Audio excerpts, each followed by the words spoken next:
the back of the box.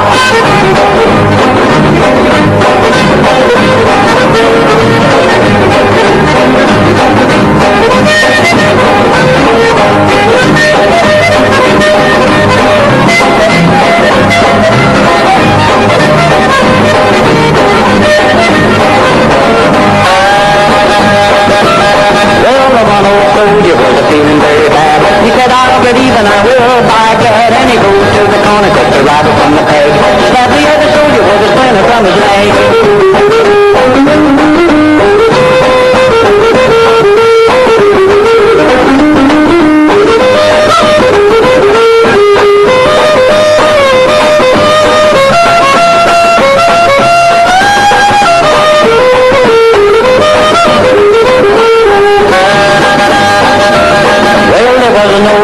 You had a wooden foot. She made her nest in a mulberry root. She laid more eggs than any hen on the farm.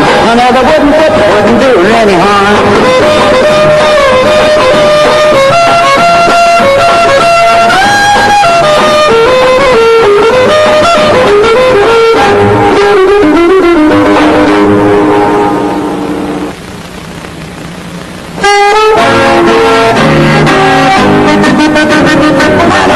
The glory of the coming of the Lord. He is trampling out the vintage where the grapes of wrath is stored. He has loosed the faithful lightning of his terrible swift sword. His truth is marching on. Glory, glory, hallelujah.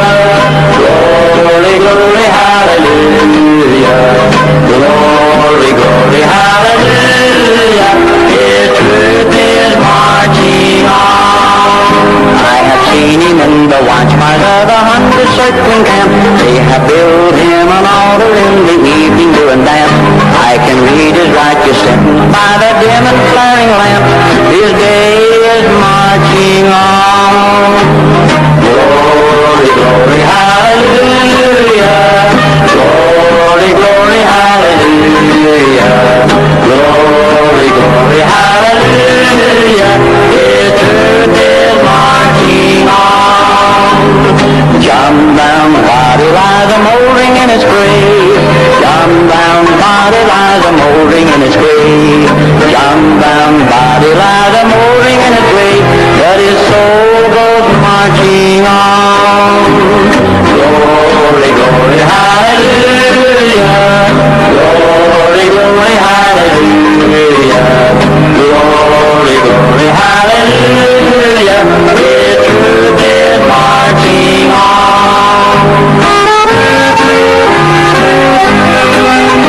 He is gone to be a soldier in the army of the Lord.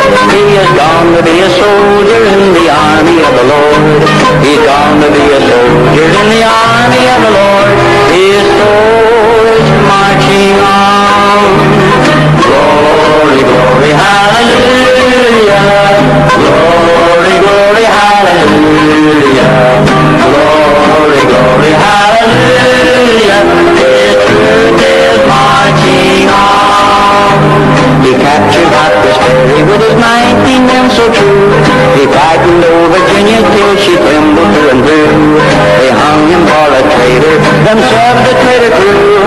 His soul is marching on. Glory, glory, hallelujah.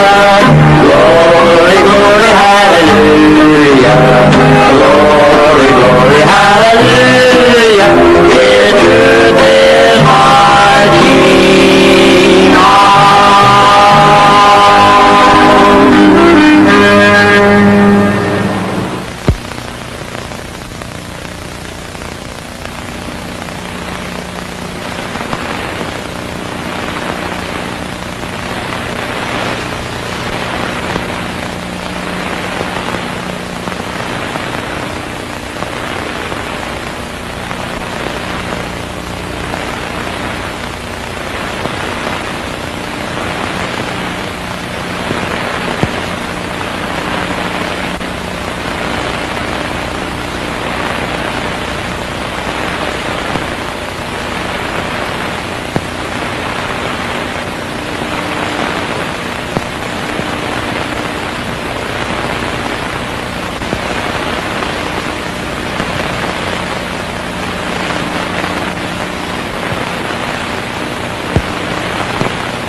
filho de Minas. Já te ouviste, seu neto? Eu sei porque é amarga silvestre de Capiche, primeira na geladeira, na geladeira. Ai, seu neto, ai, seu neto, se não fosse a Santa Cruz, Eleré, tu não tomavas fé. Ai, seu neto, ai, seu neto. Como que nós poderíamos analisar os movimentos revolucionários de 22 a 27? Eles são revolucionários em que sentido? Eles são revolucionários no sentido de que eles querem abrir uma brecha dentro do sistema. Eles querem não destruir o sistema oligárquico, é um sistema da propriedade privada, um sistema de classe. Os tenentes não querem acabar com as classes, nem com o domínio dessas classes e a propriedade privada. O que eles querem é uma participação dentro do sistema. Nesse sentido, eles são revolucionários, porque numa sociedade distante, numa sociedade cujas oportunidades eram mínimas, tentar uma reforma já é um movimento revolucionário. Por isso que nós não podemos confundir o movimento revolucionário tenentista com o movimento revolucionário operário, cuja diretriz é muito mais profunda. Mas o governo Arthur Bernard, eu acredito que precisa ser restaurado no alto senso da legalidade republicana. É evidente que isso é extremamente complicado. Todos os governos da Primeira República participaram, se beneficiaram das limitações que a organização política tinha para o conjunto da população. No confronto entre tenentes e governo Bernardes, acho que nós devemos recusar a ver o lado bem, o bem generoso dos tenentes e o mal simbolizado pelo governo Bernardes. O que fica absolutamente claro em relação às propostas tenentistas é um conteúdo intensamente autoritário. Toda a visão que uma certa historiografia pretendeu atribuir aos tenentes como os grandes articuladores do progresso, os grandes articuladores de uma visão modernizadora da sociedade brasileira, eu tendo a crer que tudo isso é uma grande fabulação. É evidente que muito das plataformas das manifestações tenentistas havia uma crítica das limitações da organização política durante a Primeira República. Todo o problema da reivindicação da verdade eleitoral, da justiça e representação, um aprofundar do debate sobre a representação política, é evidente que havia indícios nesse sentido. Mas o erro que se cometeu foi tentar passar dessa crítica em relação ao autoritarismo da Primeira República, que inegavelmente também havia, para uma visão quase popular, de representação popular dos tenentes. O conteúdo autoritário contra a mobilização popular é alguma coisa absolutamente decisiva nas propostas dos tenentes.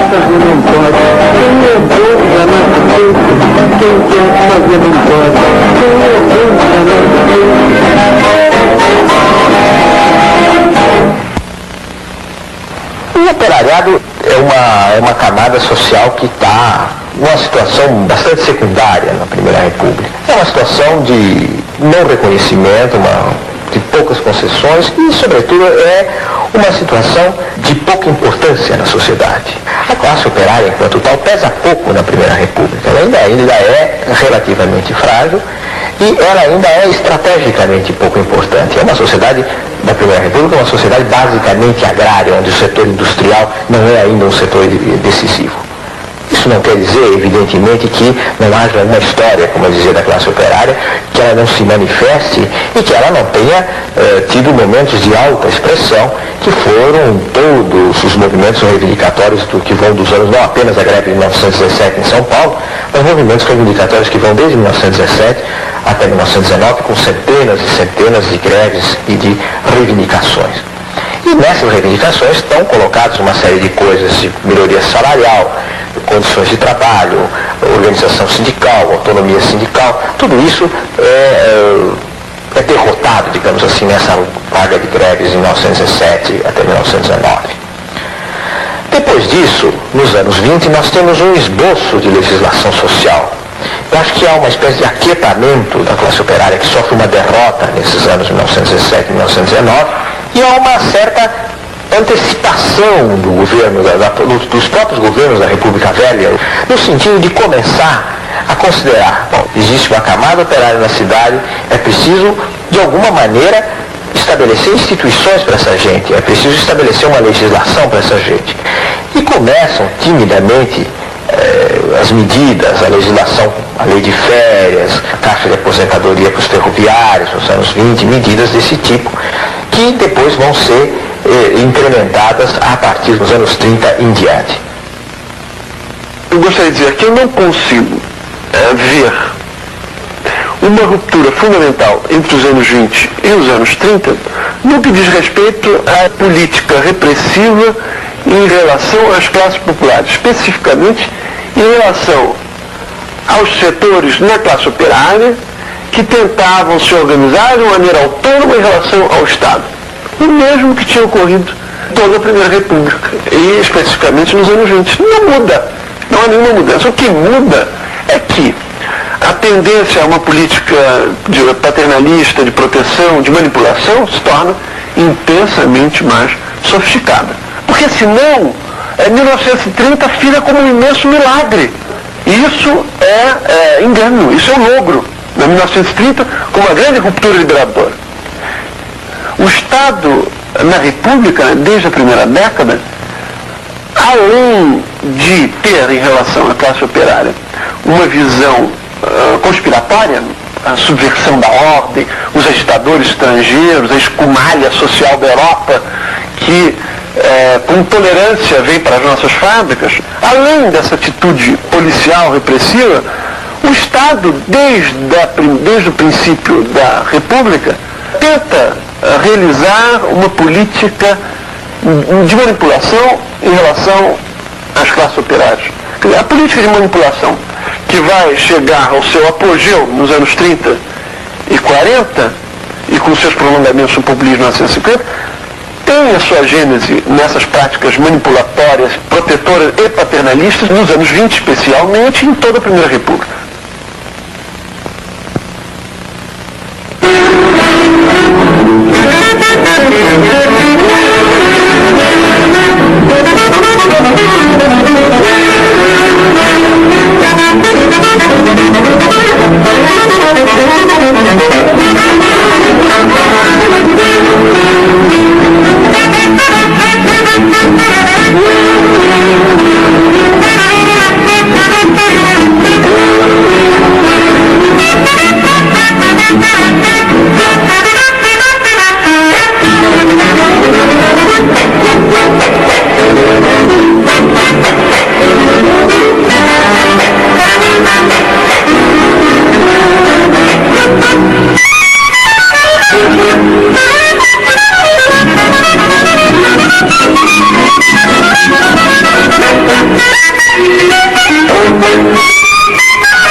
Lua branca e fulgores de canto, e é verdade que o amor nos abrigo vem tirar dos olhos meus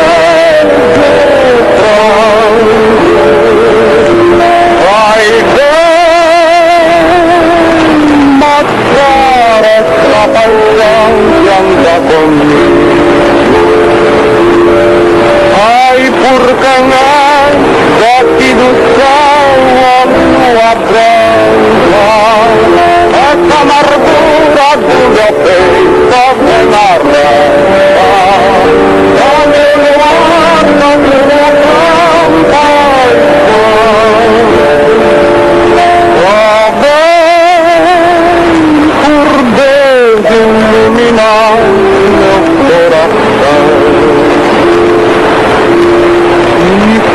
Quantas vezes lá no céu me aparecia a brilhar em noite calma e congelada, a sua luz então me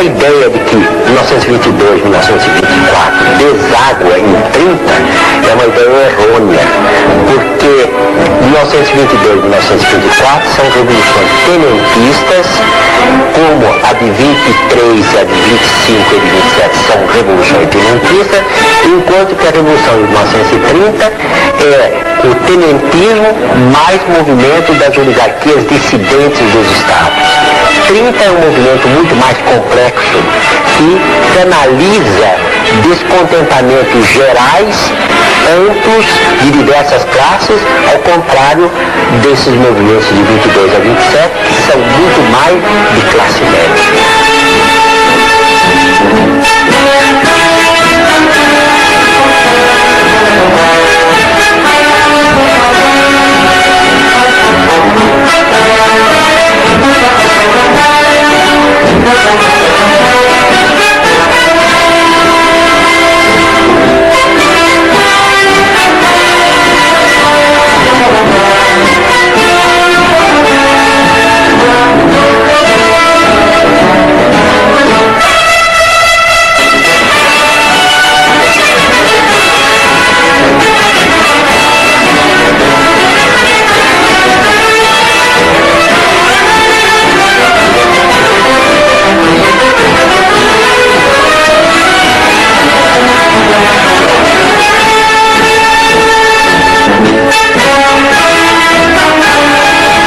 A Revolução de 1922 e de 1924 representam um elo único, uma continua a outra, mesmo que a de 1924 represente uma ampliação em número e em ideias revolucionárias. Nós não podemos separar uma da outra. Muitos dos elementos que participaram em 1922 vão retomar a série revolucionária em 1924, mas só que agora a participação será mais ampla em outros estados e nós vamos ver aparecer alguns movimentos revolucionários de cunho social, como vai se dar no Amazonas e no Rio Grande do Sul.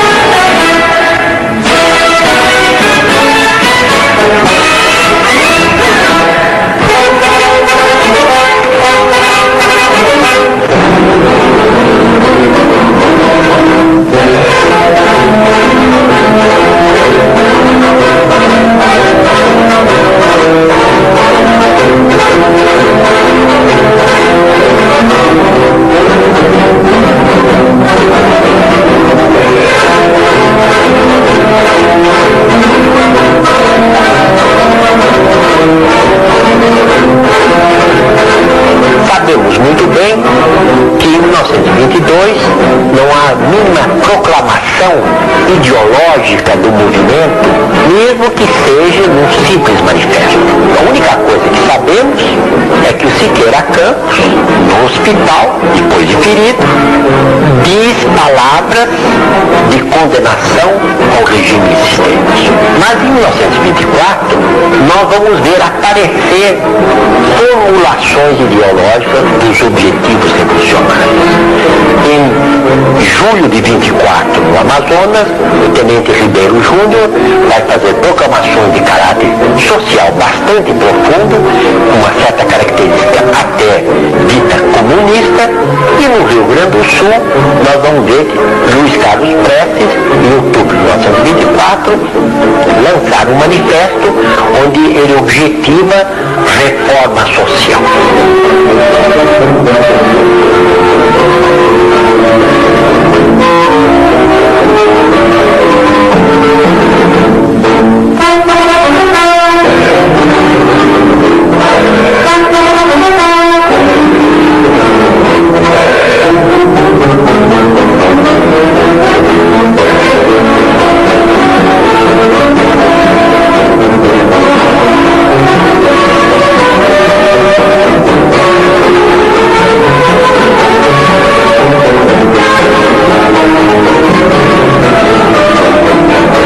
Acontece que a revolução, que no começo é ofensiva, no começo ela toma conta da capital paulista e ela se estende pelo interior paulista, essa revolução se vê limitada geograficamente dentro de São Paulo e ela não tem condições de se estender ofensivamente para o Rio de Janeiro.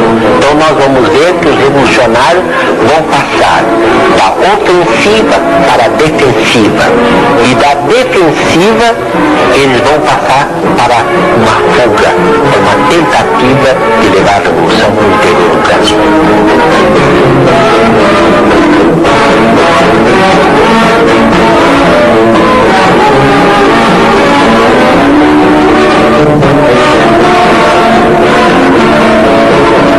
Em 1924 representa uma consolidação da ideia revolucionária, consolidação de um plano revolucionário.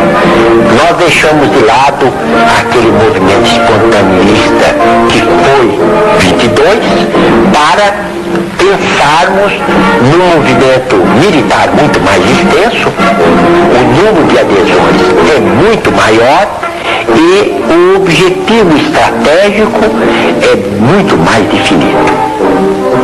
Todas as revoltas tenentistas eram intensamente antipopulares.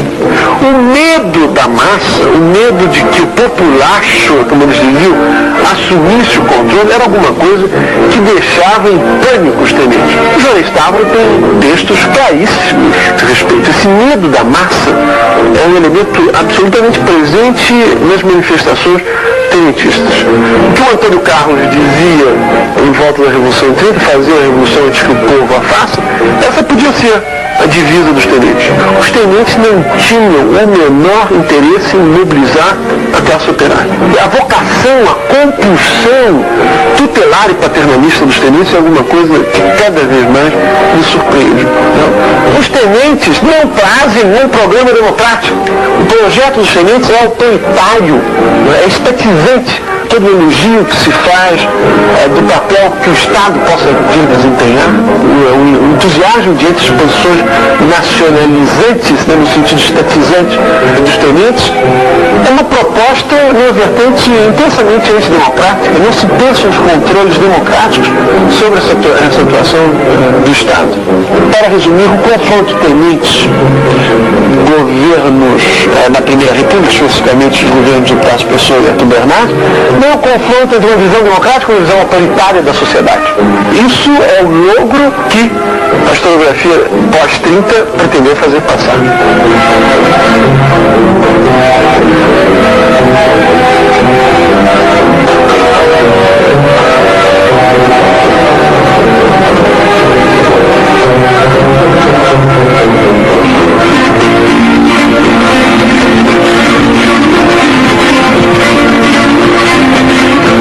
No caminho da faxina eu deixo não dar.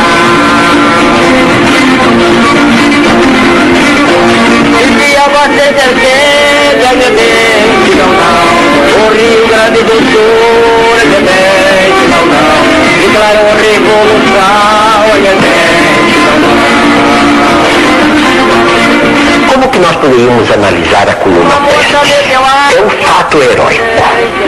Essa coluna vai sair da Foz do Iguaçu em março de 1925 e vai internar na Bolívia 2 anos depois, em fevereiro de 1927. Não podíamos esquecer que o feito militar é extraordinário. Eles nunca foram derrotados. A coluna percorreu mais de 24 mil quilômetros. Conseguiu vitórias militares retumbantes. Conseguiu enganar o inimigo de uma maneira contínua. Foi obrigado a fugir de muitas batalhas. Esse heroísmo praticamente foi nulo, porque se deu de uma maneira isolada. Eu dizendo que os tenentes não eram democratas e tinham uma mensagem autoritária, eu não quero dizer que eles não tenham tido lances de grande heroísmo na história brasileira. Em 1922, a caminhada dos 18 do Forte é um feito épico incontestável. A coluna Prestes-Miguel Costa é um grande feito militar, sem nenhum favor. Agora, não foi uma guerrilha popular? A articulação da coluna com as populações, houve rasgos de generosidade, de intervenção em injustiças, denúncias de opressão, isso houve, efetivamente. Mas não foi a grande marcha chinesa. Essa avaliação mais cuidadosa do tenentismo não implica reduzir os rasgos de coragem, de heroísmo que eles deram prova. Acredito que uma coisa não afeta a outra. Pra fazer essa moda curta, se meu bem que não dá, o Rio Grande do Sul, se meu bem que não dá, declarou revolução, se meu bem que não dá. Se a moda muito comprida, se meu bem que não dá, é obrigado a pagar multa, se meu bem que não dá, o Rio Grande do Sul, se meu bem que não dá, declarou revolução, se meu bem que não dá, o estado de São Paulo, se meu bem que não dá.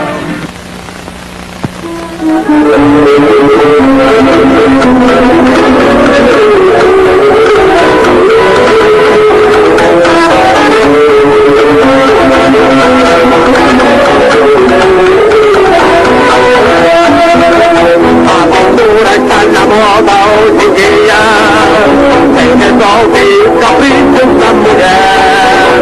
Dá-lhe o sangue que de novo anemia, dá-lhe todo que a beleza se requer. Pinta, pinta, pinta, pinta, me enrola. Pinta, pinta, pinta, pinta, pinta bem. Quem não torna em sua face cor de rosa, sete lá na rua com alguém. Pinta, pinta, pinta, pinta, me enrola. Pinta, pinta, pinta, pinta, pinta bem. Quem não torna em sua face cor de rosa, sete lá na rua com alguém.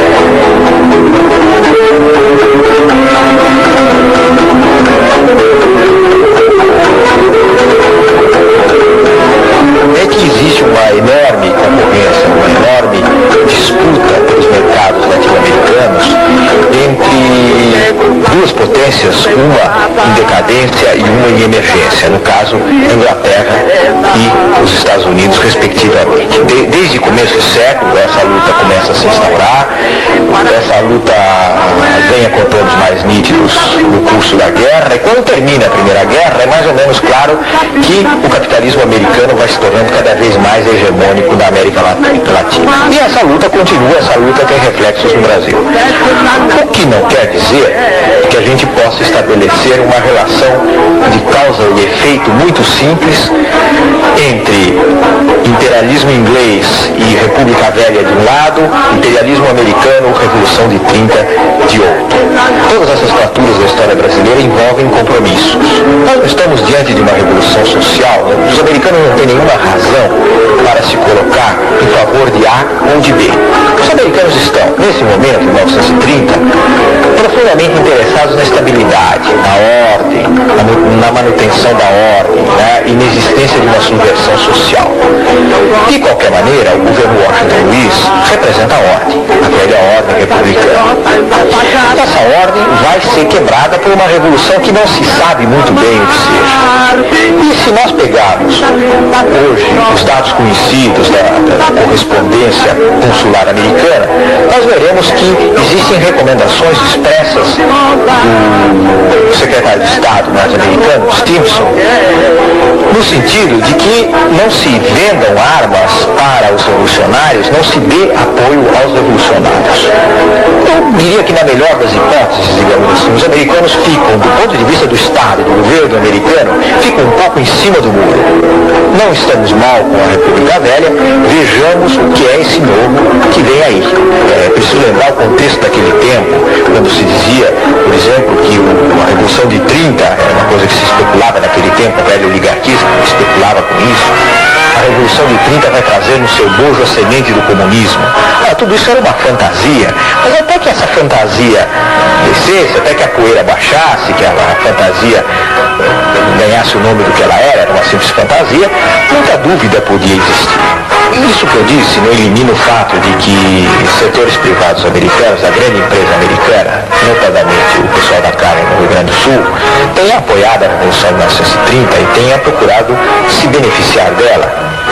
E uma das razões para isso, certamente, seria o fato de que eles esperavam ter um acesso mais forte ao poder, porque, afinal de contas, a velha oligarquia da República Velha representava mais diretamente os interesses do café, que eram interesses não só nacionais, como internacionais também. Mesmo que não tivesse ocorrido a Revolução de 30, essa tendência à predominância do capital americano no Brasil teria ocorrido.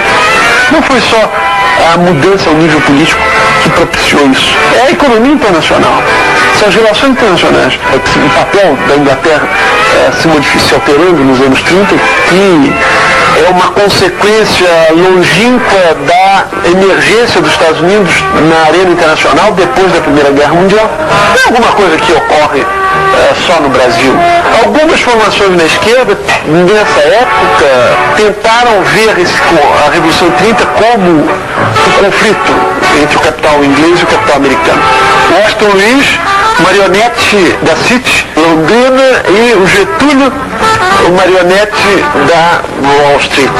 Isso é uma bobagem.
Vai se alterar quando Washington Luiz é eleito presidente da República e vai governar o país entre 1926 e 1930.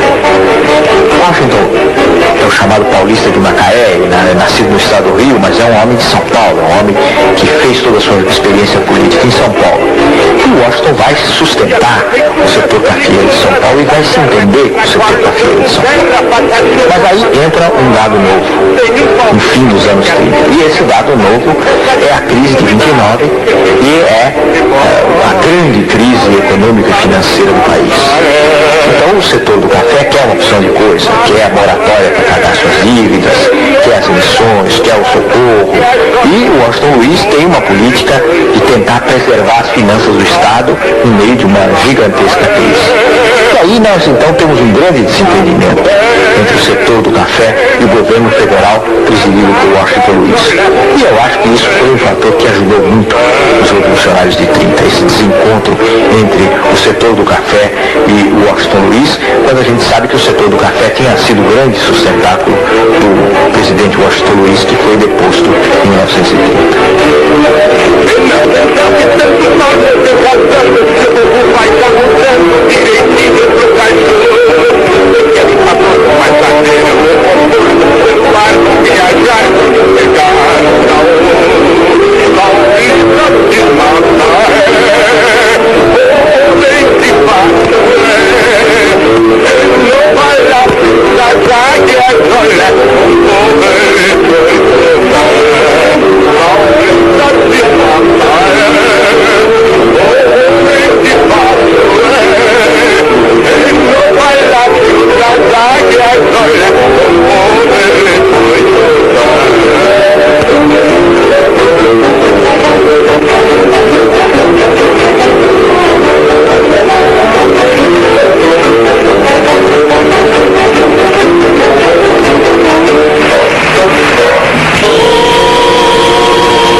Quando cantar pensando que eu não sabia,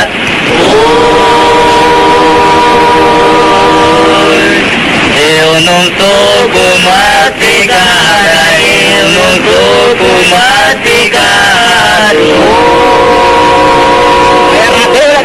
Uma cigara que cantando passa o dia.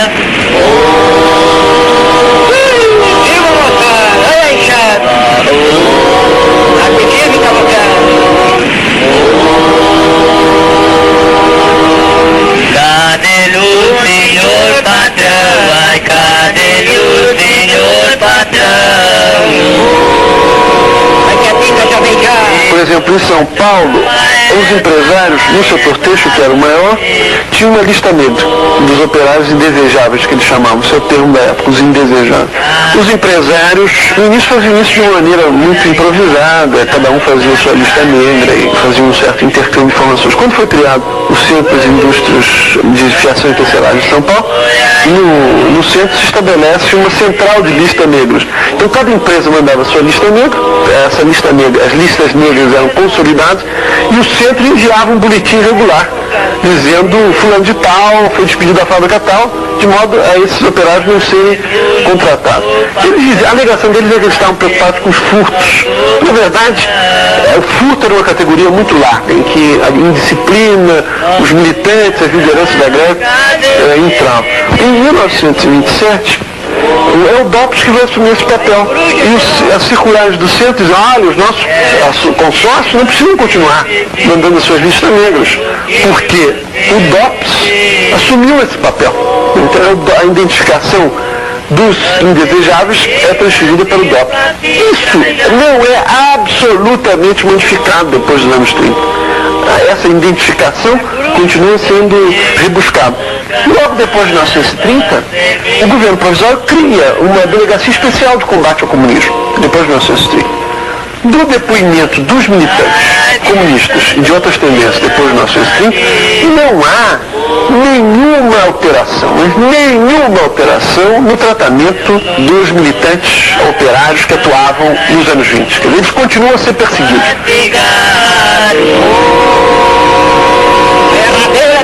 Uma cigara que cantando passa o dia.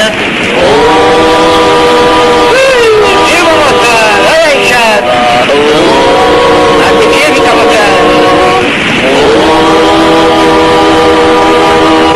cadê o senhor patrão?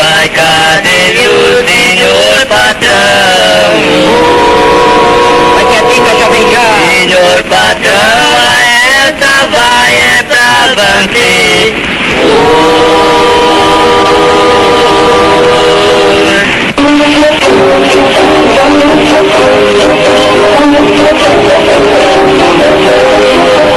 O pobre povo brasileiro não tem dinheiro. Ouro veio do estrangeiro, mas em viver tá sofrendo. Não tem de mão nem de palavra.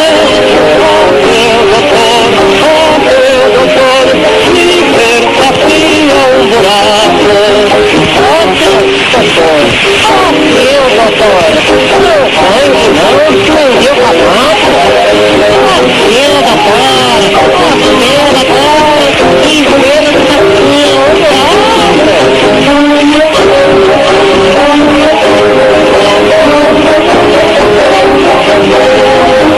quem sobe lá para o fuleiro, desconficado galinheiro, já pensa num bom companheiro, a fim de ser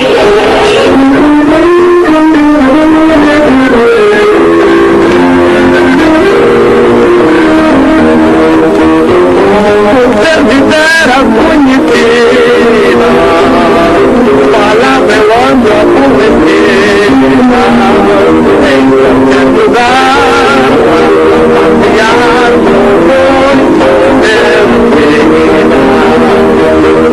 o meu tormento não tem fim, nunca tentei sofrer assim, velho e mocinho, não tem fim.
We've always pined for thee. I love to see you looking swell, baby. Diamond bracelets full of doesn't sell, baby. Till that lucky day, you know darn well, baby, that I can't give you.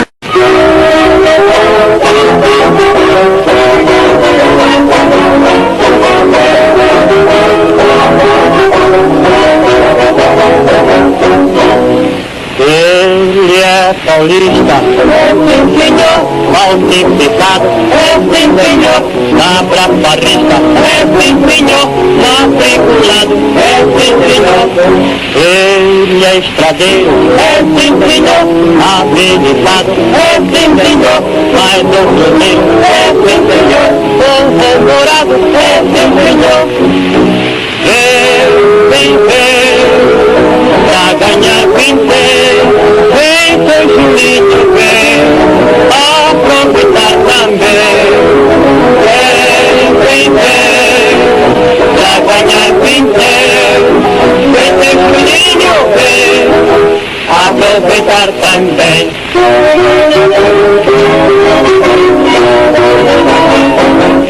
Então, se a gente dissesse que a Revolução de 1930 foi um golpe da burguesia, a gente está implicitamente dizendo que havia uma burguesia que foi um ator essencial na Revolução de 1930 e deu esse golpe no seu próprio benefício. Isso realmente não ocorreu. Se alguma burguesia existe estruturada no Brasil daquele período, é a burguesia de São Paulo. E essa burguesia de São Paulo, nos seus setores mais representativos, não se coloca ao lado da Revolução de 1930, mas se coloca contra a Revolução de 30, se coloca em defesa do governo Washington Luiz. Isso significaria que a Revolução de 30 não tem nada a ver com o processo de implantação do capitalismo no Brasil? Não significa isso.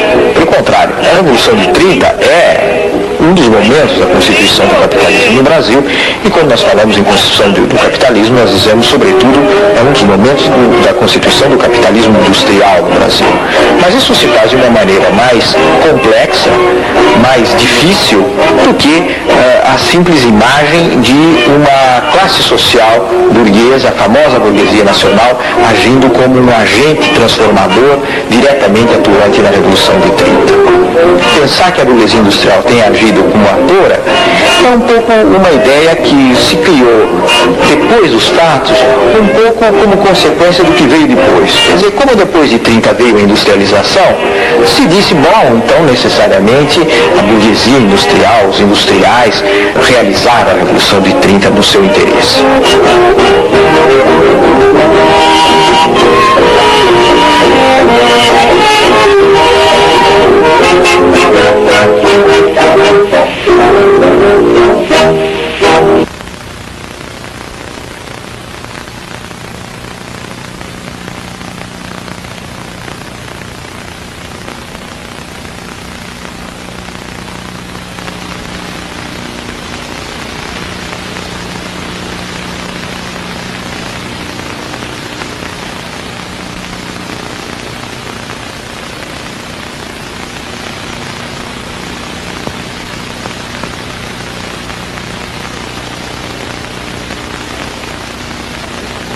Consequências da Revolução Soviética no Brasil não podem ser desprezadas.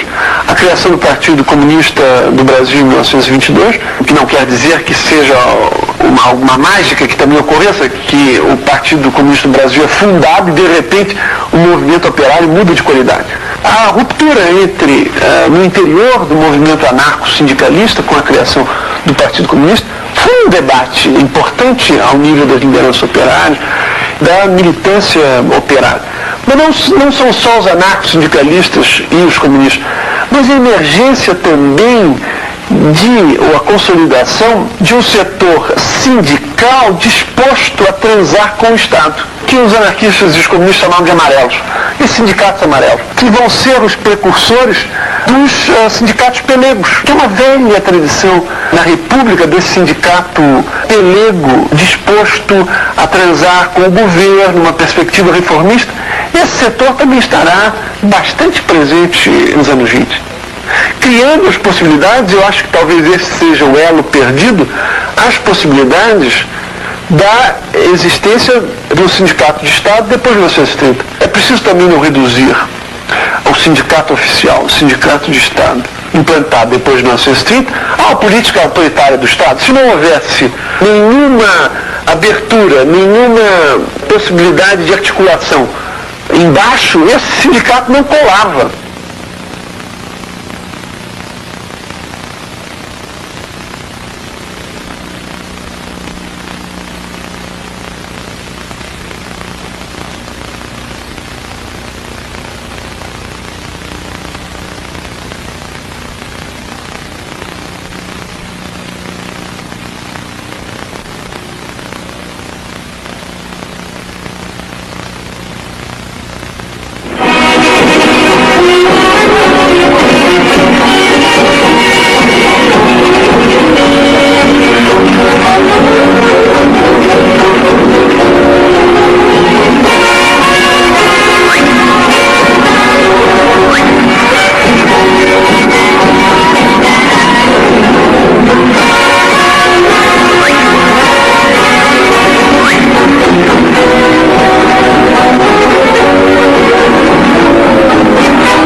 Essa mulher há muito tempo me provoca.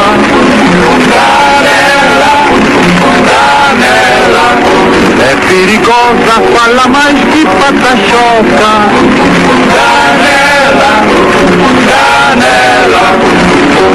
Fala, língua de trapo, pois da tua boca eu não escapo.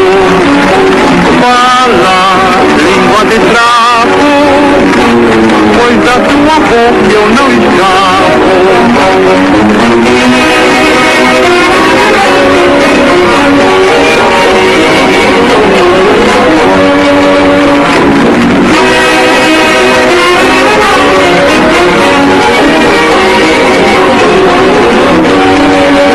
Agora deu para falar abertamente. Canela, canela, é intrigante, tem veneno e mata gente. Canela, canela, fala, língua de trapo, pois da tua boca eu não escapo. Fala, língua de trapo, pois da tua boca eu... Brasileiro, neste disco, que é o milagre da ciência, tenho que pedir realizar comigo o milagre nacional. Compreenderes neste século que o sangue que verteste e a lágrima que derramaste deve fecundar o sonho de uma humanidade melhor. Sempre neste teor é que deves interpretar os livros que lês, os discos que ouves, a poesia que amas e a música que te delicia. Este século não deixa o homem que ele se entretenha em vãs contemplações, em prazeres vãos. A hora é bem rude e o século bem forte. Ser rude como o teu século e forte como a tua hora, para realizar na pátria americana o sonho de uma humanidade nova. Sobretudo, não esqueças nunca que neste rincão, onde te plantaram como guarda de tantas reservas e riquezas humanas, um novo espírito internacional deve presidir a ideia da pátria antigamente hostil, transfeita na pátria acolhedora, na pátria comum.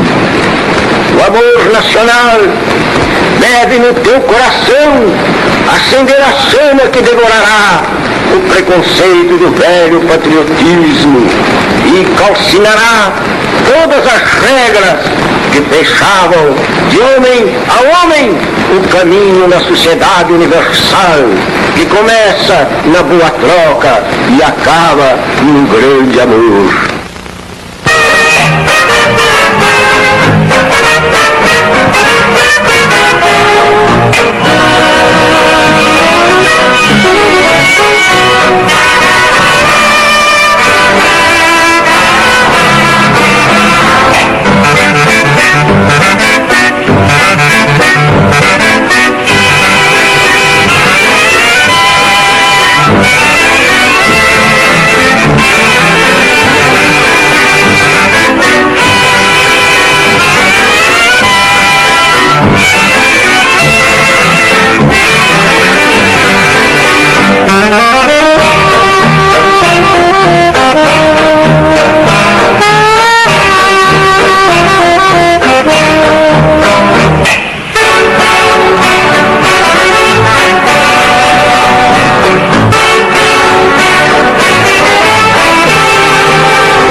lado não dormia, deu-se a melódia na minha. Antônio Carlos, quando entrar já não podia, para os mineiros então dizia: harmonia, harmonia, chame um Getúlio que é uma ducha de água fria. Harmonia, harmonia, chame um Getúlio que é uma ducha de água fria. Enquanto isso, seu Getúlio já escrevia guarda-retas, Virgem Maria. Escrita em turco aquela carta parecia, nas entrelinhas é que seria: harmonia, harmonia, quero o catete, mas fingi que não queria. Harmonia, harmonia, quero o catete, mas fingi que não queria. Zé Bonifácio não perdeu ainda a mania de que é o barbado. Só é possível a imposição do nome de Júlio Prestes por Washington Luiz devido à política do café com leite, porque os grandes estados entravam em acordo entre si para quem iria suceder o atual presidente. Havia sempre uma troca entre São Paulo e Minas, mas Washington Luiz pretende continuar a sua política de valorização do cruzeiro, isto é, valorização financeira, e para isso ele pretende que o paulista continue a sua política. E contra a vontade de Minas, ele consegue impor a candidatura de Júlio Prestes. Esse fato, que em época normal seria resolvido por essa imposição de força pelo atual presidente da República, ela não é possível porque a crise dentro do sistema oligárquico já é profundo e existe no país toda uma situação revolucionária que são as revoltas de 22 até 1927 e uma insatisfação geral dentro do país por causa de uma situação que vai se tornando cada vez mais crítica do ponto de vista social e do ponto de vista político.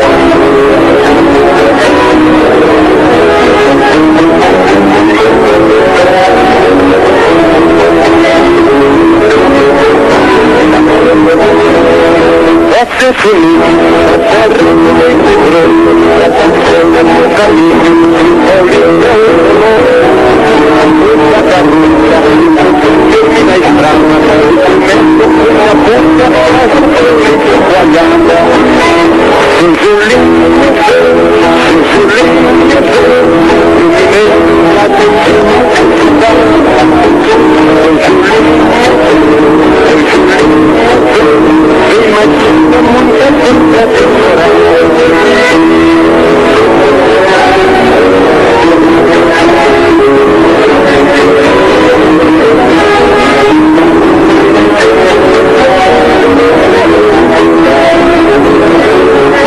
Uma coisa que é característica das grandes cidades brasileiras, no fim dos anos 20, 1930, é esse fenômeno da mobilização popular. Esse fenômeno da mobilização de gente, que pode não ser o povo mais pobre, mas é um fenômeno de muita gente, porque a classe média forma já um contingente numeroso também, de um público muito grande, de um público que vai a comício e que inclusive se interessa por votar. Quer dizer, a porcentagem de votação do pleito de 1930 é muito mais alta, é a porcentagem mais alta de toda a história republicana brasileira até então. Então, esse fenômeno de mobilização da população em torno dos temas políticos, dos episódios políticos, inclusive esse impulso da população urbana por participar dos fenômenos políticos, é uma coisa muito característica dos anos 20, sobretudo no fim dos anos 20 no Brasil e no início dos anos 30.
caboclo brasileiro, brasileiro como quer.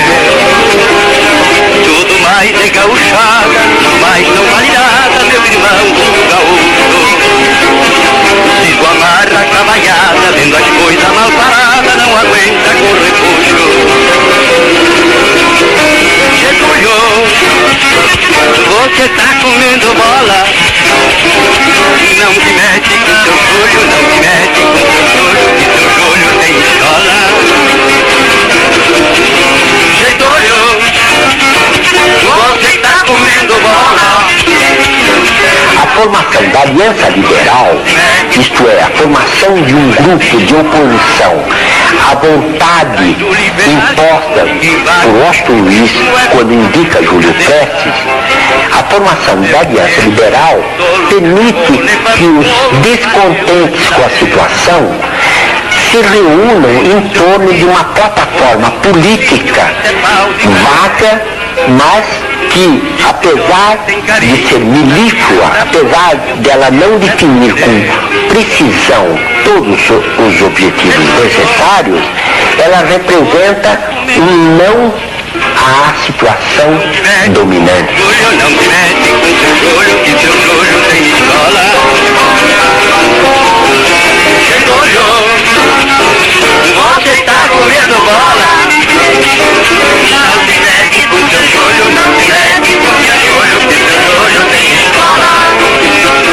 No dia 1º de março de 1930, as eleições deram vitória a Júlio Prestes contra Getúlio Vargas, com mais de 700 mil votos a favor de Júlio Prestes nos estados dominados pela Aliança Liberal, isto é, Rio Grande do Sul, Minas Gerais e Paraíba. A vitória era total do elemento Getúlio Vargas, porque as máquinas eleitorais coronelistas tinham manejado o voto a favor do seu candidato.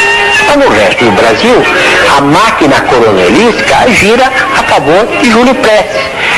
Do ponto de vista eleitoral, a vitória de Júlio Prestes era fato consumado, e o próprio Getúlio e o próprio Borges Medeiros acabaram acatando a decisão eleitoral. Se Júlio Prestes subisse ao poder, o sistema dominante não seria de maneira nenhuma atingido. Diante disto, eles procuram os tenentes que estão no exílio e que realmente estão interessados numa nova revolução, eles procuram esses tenentes para ver se seria possível um movimento revolucionário contra Washington Luiz e contra a posse de Júlio Prestes. Essa aliança acaba se frutificando com a morte de João Pessoa. Essa morte não tem nada que ver com o problema político imediato, porque João Pessoa foi assassinado por razões pessoais, de lutas políticas internas dentro da Paraíba, e não por causa do pleito. Só que esse assassinato toma um caráter político, é transformado num incidente político, e esse incidente político reacende toda a ideia da revolução.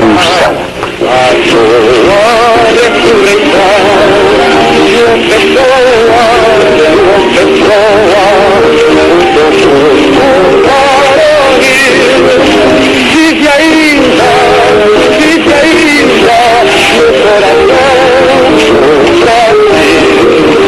Paraíba, grande pequenino, como grande esse homem de Deus. Hoje em dia sabe todo o destino, todo orgulho da nossa altivez. João Pessoa, bravos filhos do sertão, toda pátria espera um dia a tua ressurreição. João Pessoa, o teu mundo varonil, vive ainda no coração do Brasil.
que a Revolução de 30 é uma revolução das classes médias. Porque quando a gente diz a Revolução de 30 não é uma revolução das classes médias, o que eu quero dizer com isso? Não é uma revolução da classe média no sentido de que não é a classe média que vai para o poder. Não é o Brasil. O Brasil não vai ser um Brasil de classe média, o Brasil 1930. O Brasil de 1930 vai ser um Brasil de classes mais altas do que as classes médias. São eles que detêm realmente a cúpula do poder político. Mas, ao mesmo tempo, de algum modo, também a Revolução de 1930 é uma revolução que promove a ascensão de classe média. A Revolução de 30, como massa de apoio, é uma revolução de classe média. A Revolução de 30 é a classe média que se movimenta nas grandes cidades, em São Paulo, no Rio de Janeiro, é a classe média do Rio Grande do Sul que se movimenta também. Ela é, sobretudo, uma revolução apoiada pela classe média. Isso não significa que a revolução seja uma revolução feita em favor dos interesses do conjunto da classe média.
Revolução de 1930, o povão entra na Revolução de 30, o que é que nós estamos chamando de povão aí? Estamos chamando de povão, e eu acho que a expressão é boa, pode não ser científica, mas a expressão é boa, porque ela corresponde um pouco a essa plebe brasileira. É uma classe operária onde hoje, que tem muita rotatividade, onde hoje o sujeito é operário, amanhã ele vai pegar um biscate no pequeno emprego, ele vai ser engraxate, depois ele volta para a fábrica, ele vai ser faxineiro, enfim, é isso, esse que é o povão.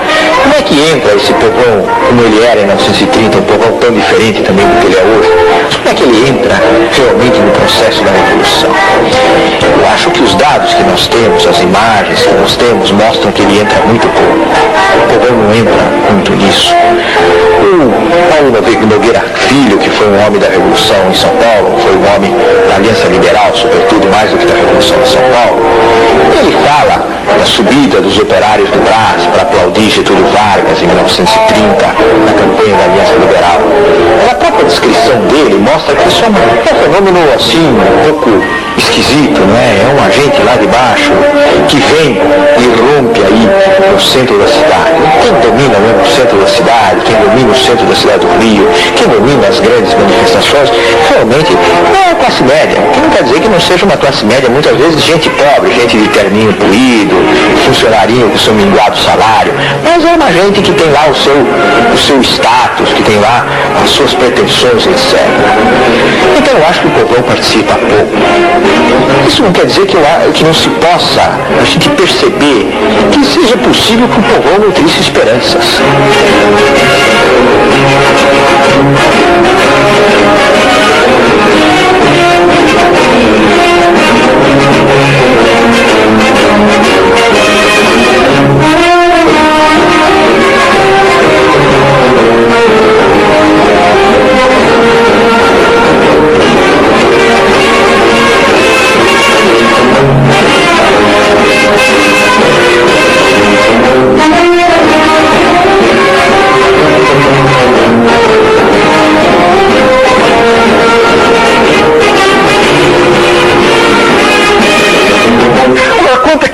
Se o povo assistiu à Revolução de 30 como uma parada, e a frase do Aristides Lobo em relação à proclamação da República, se o povo assistiu como uma parada ou não, isso é uma outra questão. É evidente que a classe popular, a classe operária não teve intervenção nessa Revolução de 30. A Revolução de 30 não foi uma revolução popular. E mesmo as classes médias, eu digo que ao nível da mobilização, ao nível ideológico, as classes médias pesaram, mas não foram as classes médias que fizeram a Revolução de 30.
Para a vitória com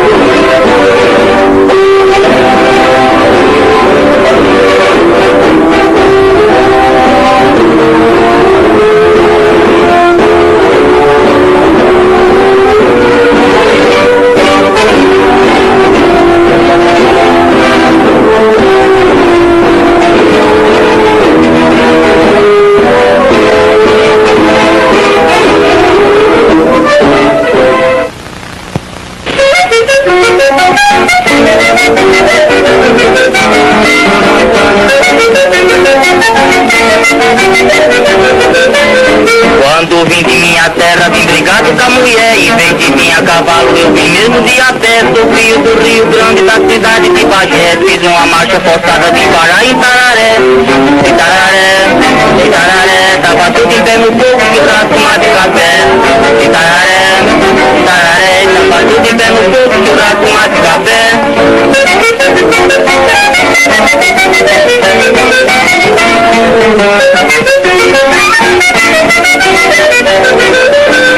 Espingarda, carabina, revólver, lá se quiser, metralhador e facão, ataque, espada e compré, aeroplano e granada, carro forte e colé, cavalaria e trincheira, tudo assim, Tararé, tava tudo em pé no fogo, chorar, tomar de café. Tararé, tava tudo em pé no fogo, chorar, tomar de café.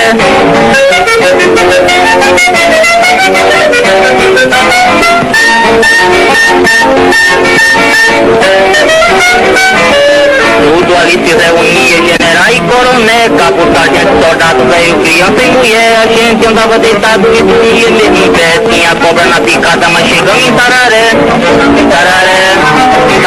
E tava tudo em pé no fogo, chorar, tomar de café.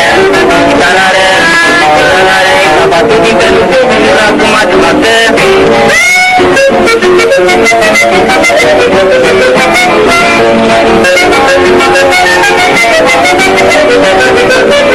General Juarez Tadura montado no Borfé, dominando todo o norte do povo. O norte é de Sergi do Amazonas, os chefes bateram o pé. Quando ia pra Bahia, nós ia pra Tararé.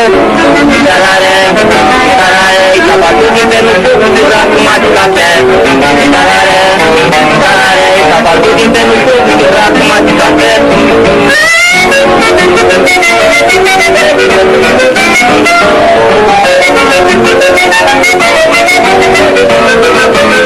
Viva todos nossos chefes, homem de ação e fé, que nunca temeram a morte, dizendo depois de ideia, vamos tomar o cacete, porque o povo requer. Agora você me diga se é assim mesmo ou não é. Tararé, e tava tudo em pé no fogo, chorar, tomar de café. Tararé, e tava tudo em pé no fogo, chorar, tomar de café.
A Revolução de 30 é um rearranjo ao nível das classes dominantes. Quanto a isso, não há a menor dúvida. Essa possibilidade do Getúlio, através da sua ousadia, através da sua liderança, ter representado o novo, mas por toda a sua carreira ter conseguido também agregar o velho. Então você vê essa confusão de tenentes e governos que haviam reprimido os tenentes, políticos carcomidos, como se dizia na época, e políticos que tinham estado totalmente na oposição, se coligando para a realização dessa revolução. Porque a Revolução de 30 é alguma coisa que vai além dos atores.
programas das oligarquias, mesmo que na plataforma da Aliança Liberal, lida por Getúlio Vargas no Rio de Janeiro, haja todo um pressuposto social, toda uma reivindicação social.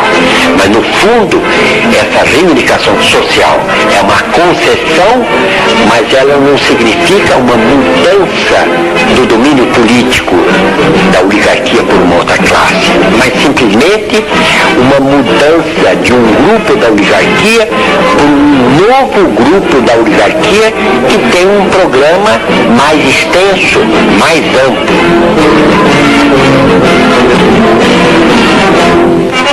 Para muita gente da classe média de São Paulo, para muita gente que estava ligado ao sistema político da oligarquia, ao sistema de empregos da oligarquia, a Revolução de 1930 representa uma derrota. Para muitos setores de classe média, que vinha geralmente inclusive de famílias abastadas, isso que é importante, gente que virou classe média, gente que foi classe rica e virou classe média, gente que está num processo de descenso, a Revolução de 30 representou realmente a sua revolução. E representou a sua revolução de uma maneira muito clara no crescimento do aparelho do Estado. A Revolução de 30 proporcionou, com esse crescimento do Estado, com esse crescimento dos ministérios, com esse crescimento da burocracia, proporcionou empregos para uma massa de gente que é fundamentalmente gente de classe média. Então, nesse sentido, ela vem atender interesses de classe média.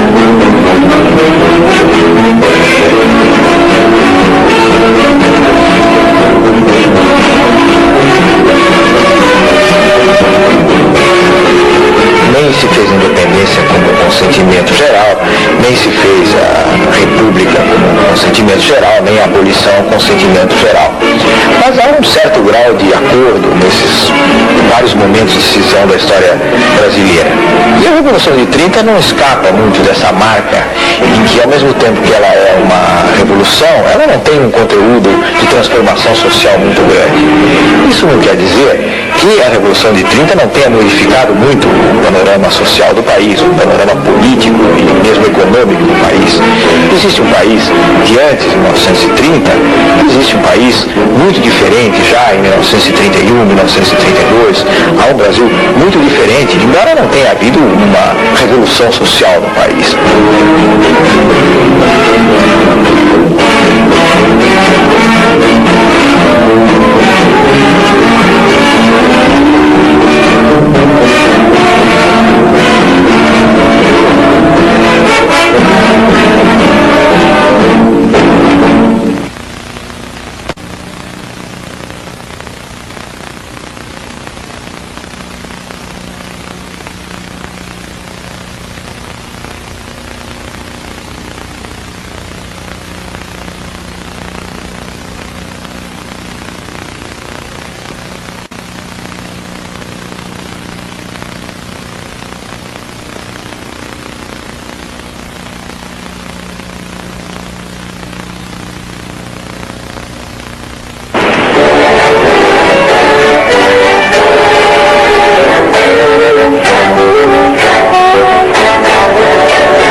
em água, em teto, em vida, para a família dos que tombaram nesse campo da luta.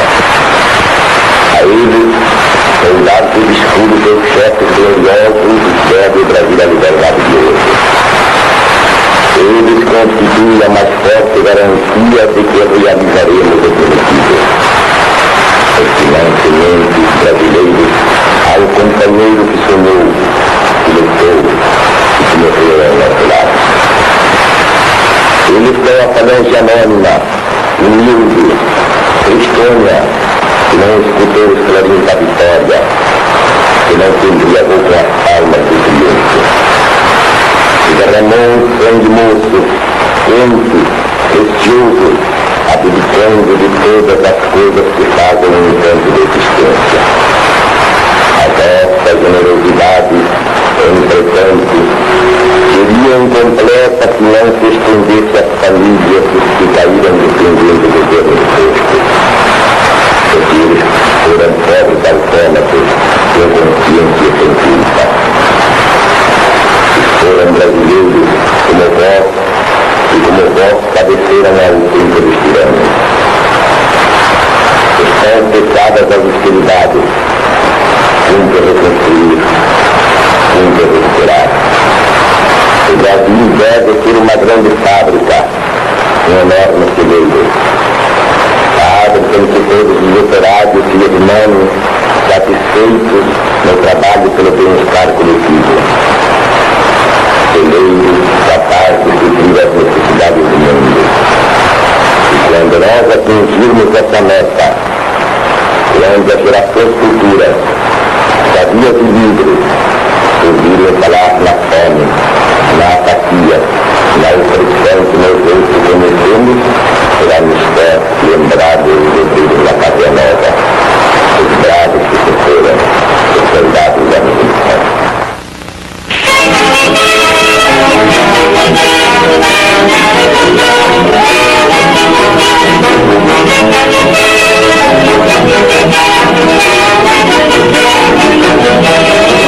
De sul a norte todos viram a entender de um Brasil heróico e forte arraiar no dia 3. A Paraíba, terra santa, terra boa, finalmente está vingada, salve o grande João Pessoa. Doutor Barbado foi-se embora, deu fora. Não volta mais, não volta mais. Doutor Barbado foi-se embora, deu fora. Não volta mais, não volta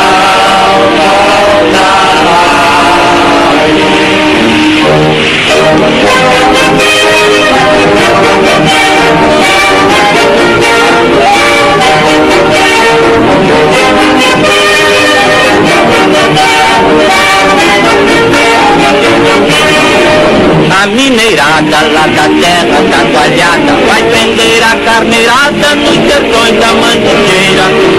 O Rio Grande, sem poder, o vento ao rio, amarrou por telegrama os cavalos do homicídio. Doutor Barbado foi-se embora, deu fora. Não